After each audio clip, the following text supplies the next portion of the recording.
سب سے زیادہ انسان اپنے لیے جو دعا کرنا چاہتا ہے رزق کے لیے، جی، اور اتنی سادہ سی دعائیں ہیں رزق کے حصول کے لیے، جیسے قرآن حکیم میں آتا ہے وَارْزُقْنَا جی، وَأَنْتَ خَيْرُ الرَّازِقِينَ، آپ ہمیں رزق عطا کر دیجئے اور آپ بہترین رزق عطا کرنے والے۔ تو یہ وَارْزُقْنَا جو ہے نا بذات خود یہ بہت بڑی دعا ہے۔ جی، اسی طرح سے اب دیکھیے کہ اولاد کے لیے لوگ بہت زیادہ پریشان رہتے ہیں، اولاد کی اصلاح کے لیے، ماں باپ کے نافرمان ہو گئے، بات سننے کے لیے تیار نہیں، ماں باپ کی عزت نہیں کرتے، ماں باپ کے ساتھ برا سلوک کرتے ہیں اور سیدھے راستے پر نہیں ہیں، تو کیا کریں؟ میں ایک سادہ سی بات بتانا چاہتی ہوں، کیونکہ نبی صلی اللہ علیہ وسلم بھی اسی طرح گائیڈ کرتے تھے۔ آپ سجدے میں اپنے بچے کا نام لے کر یہ دعا کر سکتے ہیں، اللہم اہدی، آگے نام لے لیں، احمد یا بلال یا محمد یا کوئی بھی نام، بچی کا ہے، بچے کا ہے۔ سجدے میں جو دعا کی جاتی ہے قبول ہوتی ہے۔ اللہم اہدی کا مطلب ہے اے اللہ ہدایت دے دے۔ اور اسی طرح سے اپنے بچوں کے لیے علم کی دعا کرنی چاہیے، اصلاح کی، جیسے بہت ہی خوبصورت دعا ہے اور اس کا چھوٹا سا حصہ ہے، وَأَصْلِحْ لِي فِي ذُرِّيَّتِي إِنِّي تُبْتُ إِلَيْكَ وَإِنِّي مِنَ الْمُسْلِمِينَ، میری اولاد کی اصلاح کر دیجئے۔ وَأَصْلِحْ لِي فِي ذُرِّيَّتِي، میری اولاد کی اصلاح کر دیجئے۔ اور اولاد کی اصلاح کے حوالے سے یہ پتہ چلتا ہے کہ بندہ خواہ کتنی بھی کوشش کر لے، اصلاح تو اللہ تعالیٰ نہیں کرنی۔ جی، بالکل۔ اور دوسری بات یہ کہ جو غلطیاں اس سلسلے میں ہوئیں اولاد کے سلسلے میں، اللہ تعالیٰ ان سے درگزر فرمائے۔ اور اولاد کے سلسلے میں انسان سے غلطیاں ہوتی ہیں، انسان کو پتہ نہیں ہوتا، بعض اوقات انسان غلطی نہیں کرنا چاہتا، لیکن پھر بھی اللہ تعالیٰ کو ایک چیز ناپسند ہوتی ہے، انی تبت الیک، میں آپ کی طرف توبہ کرتی ہوں۔ تو اللہ تعالیٰ سے توبہ کرنی بہت ضروری ہے، کیونکہ انسان بعض اوقات اپنی اولاد کی محبت میں اتنا مبتلا ہوتا ہے کہ اپنے رب ہی کو بھول جاتا ہے۔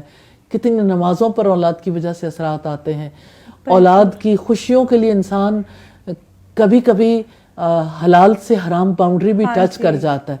اولاد کے وقت اور اولاد کی صلاحیتوں کے مطابق جس طرح سے اولاد کو اپنے رب کا بنانا ہے، اس کی بجائے دنیا کا بنا بیٹھتے ہیں۔ تو اللہ تعالیٰ سے توبہ کرنی بہت ضروری ہے، اور یہ ریئلائز کروانا کہ میں مسلمانوں میں سے ہوں، کہ میں فرما برداروں میں سے، میری اولاد کی آپ اصلاح کر دیجئے۔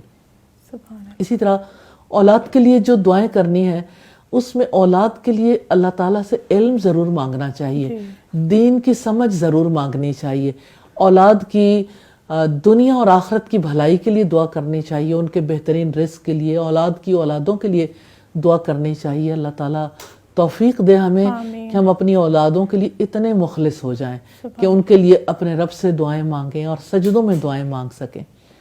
اسی طرح سے کتنی زیادہ ضرورت ہے اس بات کی کہ انسان اپنے اعمال کی قبولیت کے لیے دعائیں مانگے، اور پھر اپنے والدین کے لیے دعا مانگے، جیسے رب ارحمہما کما ربیانی صغیرا، اے میرے رب ان دونوں پر اپنا رحم فرما دینا جیسے انہوں نے بچپن میں مجھے پالا تھا، محبت کے ساتھ، شفقت کے ساتھ۔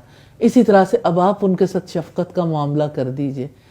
اور اسی طرح جیسے دعا جو حضرت سلیمان علیہ السلام نے کی تھی، ربی اوزعنی، اے میرے رب مجھے قابو میں رکھ، مجھے توفیق دے، ان اشکر نعمتک التی انعمت علیہ، کہ میں تیری ان نعمتوں پر تیرا شکر ادا کروں جو تو نے مجھ پر انعام کی ہیں، وعلی والدیہ، اور جو میرے والدین پر انعام کی ہیں، وان اعمل صالحا ترضاہ، اور یہ کہ میں ایسا نیک عمل کروں جو آپ کو پسند آ جائے۔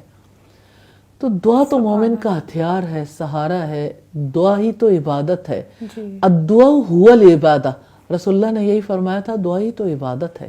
تو دعا بہت بڑی عبادت ہے، دعا بہت بڑا ہتھیار ہے، دعا ہی سے بندے کو توفیق ملتی ہے۔ اللہ تعالی ہمیں دعاؤں بھری زندگی نصیب کر دے۔